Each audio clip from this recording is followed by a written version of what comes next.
ओम श्री परमात्मने नमः। श्रीमद् भगवद गीता आज चतुर्दशो अध्याय। श्री भगवान बोले, ज्ञानों में भी अति उत्तम उस परम ज्ञान को मैं फिर कहूंगा, जिसको जानकर सब मुनिजन इस संसार से मुक्त होकर परम सिद्धि को प्राप्त हो गए हैं। इस ज्ञान को आश्रय करके अर्थात धारण करके मेरे स्वरूप को प्राप्त हुए पुरुष सृष्टि के आदि में पुनः उत्पन्न नहीं होते और प्रलय काल में भी व्याकुल नहीं होते। हे अर्जुन, मेरी महत ब्रह्मा रूप मूल प्रकृति संपूर्ण भूतों की योनि है, अर्थात गर्भाधान का स्थान है, और मैं उस योनि में चेतन समुदाय रूप गर्भ को स्थापन करता हूँ। उस जड़ चेतन के संयोग से सब भूतों की उत्पत्ति होती है। हे अर्जुन, नाना प्रकार की सब योनियों में जितनी मूर्तियां अर्थात शरीरधारी प्राणी उत्पन्न होते हैं, प्रकृति तो उन सब की गर्भ धारण करने वाली माता है और मैं बीज को स्थापन करने वाला पिता हूँ। हे अर्जुन, सतवगुण, रजोगुण और तमोगुण ये प्रकृति से उत्पन्न तीनों गुण अविनाशी जीवात्मा को शरीर में बांधते हैं। हे निष्पाप, उन तीनों गुणों में सतव गुण तो निर्मल होने के कारण प्रकाश करने वाला और विकार रहित है। वह सुख के संबंध से और ज्ञान के संबंध से अर्थात उसके अभिमान से बांधता है। हे अर्जुन, राग रूप रजोगुण को कामना और आसक्ति से उत्पन्न जान। वह इस जीवात्मा को कर्मों के और उनके फल के संबंध से बांधता है। हे अर्जुन, सब देह अभिमानियों को मोहित करने वाले तमोगुण को तो अज्ञान से उत्पन्न जान। वह इस जीवात्मा को प्रमाद, आलस्य और निद्रा के द्वारा बांधता है। हे अर्जुन, सतवगुण सुख में लगाता है और रजोगुण कर्म में तथा तमोगुण तो ज्ञान को ढककर प्रमाद में भी लगाता है। हे अर्जुन, रजोगुण और तमोगुण को दबाकर सतवगुण, सतवगुण और तमोगुण को दबाकर रजोगुण, वैसे ही सतवगुण और रजोगुण को दबाकर तमोगुण होता है अर्थात बढ़ता है।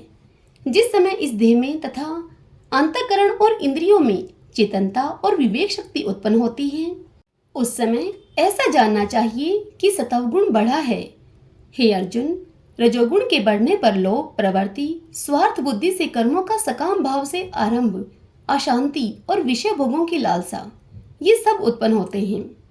हे अर्जुन, तमोगुण के बढ़ने पर अंतःकरण और इंद्रियों में अप्रकाश, कर्तव्य कर्मों में अप्रवृत्ति और प्रमाद अर्थात व्यर्थ चेष्टा और निद्रा आदि अंतःकरण की मोहिनी वृत्तियां ये सब ही उत्पन्न होते हैं। जब यह मनुष्य सतवगुण की वृद्धि में मृत्यु को प्राप्त होता है, तब तो उत्तम कर्म करने वालों के निर्मल दिव्य स्वर्ग आदि लोकों को प्राप्त होता है।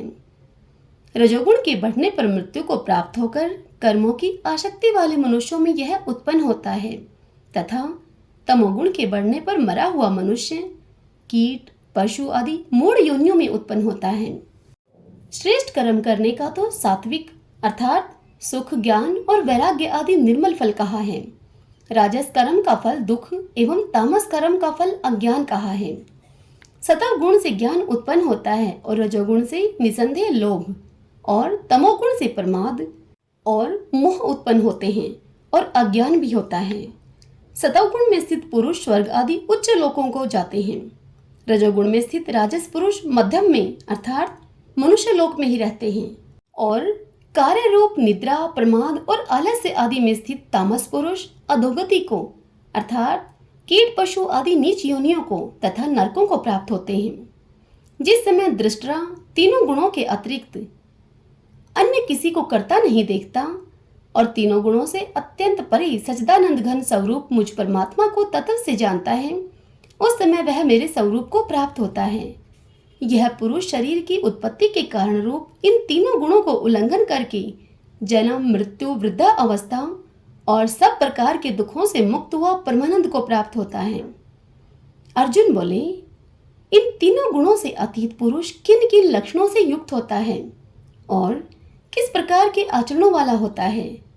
हे प्रभो, मनुष्य किस उपाय से इन तीनों गुणों से अतीत होता है?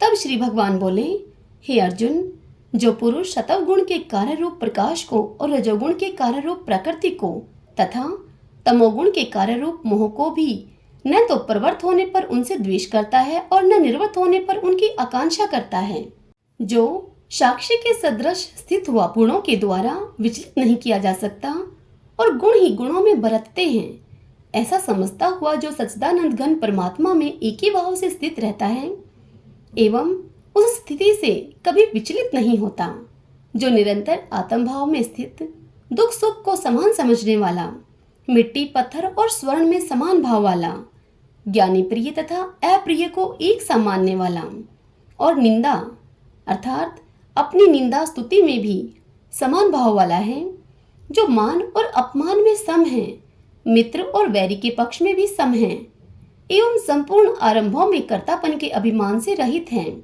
वह पुरुष गुणातीत कहा जाता है।